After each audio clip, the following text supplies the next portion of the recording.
नमस्ते प्यारे बच्चों, स्वागत है आपका रामरूप शर्मा चैनल पर। मेरी जो वीडियो का पर्पज़ है वो है कि बोर्ड में कॉपी कैसे चेक होती हैं या टीचर बच्चे की कॉपी के पर जो मार्क्स देते हैं वो किस तरीके से देते हैं। जैसे हम लोग कहते रहते हैं आपको कि स्टेप मार्किंग होती है, स्टेप मार्किंग होती है, स्टेप मार्किंग होती है।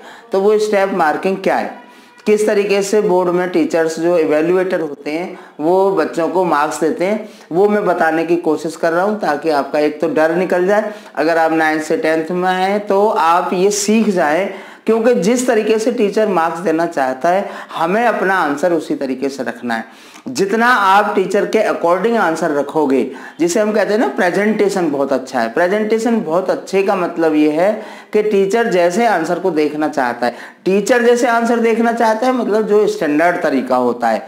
तो टीचर ये मैं आपको पहले कई बार बता चुका हूं कि बिल्कुल चिंता करने की जरूरत नहीं है। अगर आपने कुछ लिखा है, थोड़ा लिखा है या ज़्यादा लिखा है या पूरा लिखा है, जितना लिखा है उतने मार्क्स आपको जरूर मिलेंगे, बल्कि ज़्यादा मिलते हैं, कम कभी नहीं मिलते हैं, क्योंकि ऑलवेज इवेल्युएटर स्टूडेंट्स के साथ में होता है, उसको प्रमोट करने के लिए होता है। हाँ, इससे पहले चैनल को सब्सक्राइब जरूर करते रहिए, वीडियो को नहीं चैनल को ही सब्सक्राइब करें। आपने कर दिया हो अपने दोस्तों से, अपने रिश्तेदारों से जरूर कराएं, वीडियो को शेयर करते रहें। 11th का चैनल हम बहुत जल्दी तैयार कर रहे हैं, उसमें अलग से वीडियोस आएंगी। 12th का चैनल की अलग वीडियोस आएंगी और 9th 10th का ये है ही। तो मैं आपको केवल ये बताना चाहता हूँ कि किस तरीके से आपने आंसर लिखे हैं ताकि आप अंदाजा लगा सकें कि कितने मार्क्स हमारे आ सकते हैं। या अगर आप 10th क्लास में आए तो आप इस तरीके से आंसर लिखना सीख जाएं, या 11th में आप जा रहे हैं तो अब आगे ऐसी गलती हम नहीं करेंगे। वो चीज मैं बता रहा हूँ एक क्वेश्चन के थ्रू। एक क्वेश्चन आया था आपका मैथमेटिक्स में कि if the sum of first 4 terms of an AP is 40। एक एपी है, उसकी पहली 4 टर्म्स का जो सम है वो 40 है और 14 टर्म्स का सम 14 टर्म्स का जो सम है वो है 280। तो आपको n टर्म्स का सम बताना है, ये क्वेश्चन था आपको। तो आपको आता ही होगा, आपने किया होगा, लेकिन किस तरीके से किया है, कितने मार्क्स आपको मिल सकते हैं, कितना कम करने पर कितने कम मार्क्स मिलेंगे, वो मैं बताने की कोशिश कर रहा हूँ। स्टेप्स क्या है या स्टेप मार्किंग क्या है। देखिए, सबसे पहले जब भी एपी का कोई क्वेश्चन होता है तो हम उसमें मानते हैं कि मान लो ए फर्स्ट टर्म है इसकी और डी इसका कॉमन डिफरेंस है, क्योंकि ये बात पहले से क्वेश्चन ने बोली हुई है कि S4 40 है। S4 40 है यानी कि n/2 2a।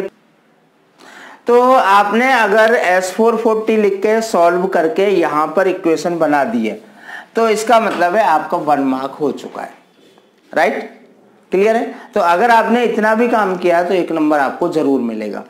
अगर आपने इतने काम में भी गलती हो गई है तो कम से कम आधा नंबर आपको जरूर मिल जाएगा।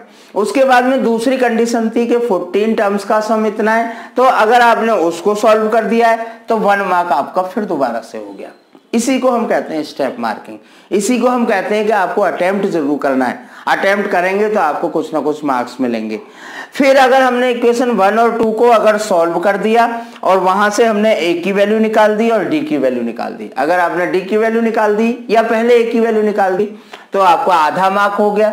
अगर डी की वैल्यू निकाल दी तो फिर आपका आधा मार्क हो गया। राइट, उसके बाद में उन्होंने कहा है कि सम ऑफ एन टर्म्स निकालिए। एन टर्म्स के सम का फॉर्मूला लगा दिया, ए और डी की वैल्यू रख दी, सॉल्व कर दिया, उसे सिंपलीफाई कर दिया, तो 1 मार्क आपका फिर हो गया। तो this is called step marking.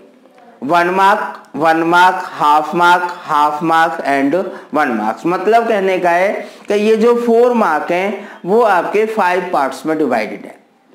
अच्छा, ये भी मैं आपको बताऊं कि इसमें भी जो अगर आपने यहां तक किया है तो आपको ऊपर वाले मार्क्स मिल जाएंगे, आपने यहां तक किया है तो इससे ऊपर वाले मार्क्स मिल जाएंगे। इसलिए मैथमेटिक्स में ये बोला जाता है कि स्टार्टिंग आपको बहुत अच्छी करनी है और स्टार्टिंग में आपको ज्यादा नंबर लेने हैं। मैंने कई वीडियो में पहली बार ही बोला था कि अगर पहली 4-5 लाइन ठीक है तो लगभग आपके जो क्वेश्चन होता है उसके आधे मार्क्स आपके आ जाते हैं। आप देख रहे होंगे यहाँ पर पहली 4 लाइन में ही 2 मार्क्स हैं और बची हुई जो 6, 7, 8 लाइन है उसमें बचे हुए 2 मार्क्स हैं।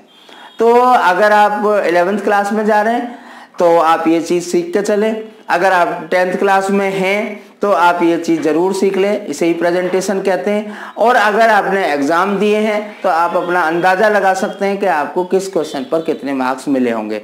चिंता करने की या घबराने की कोई ज़रूरत नहीं है। मैं आपको कंपार्टमेंट का शेड्यूल डाल चुका हूँ और साथ के साथ इम्प्रूवमेंट का शेड्यूल डाल चुका हूँ, ठीक है ना। इसके साथ साथ में जो वोकेशनल सब्जेक्ट है, कौन सा सब्जेक्ट रिप्लेस करेगा, कौन सा सब्जेक्ट रिप्लेस नहीं करेगा, वो मैं डाल चुका हूँ। रिजल्ट बहुत जल्दी आने वाला है, मई के फर्स्ट वीक में रिजल्ट आने की पूरे के पूरे चांस हैं।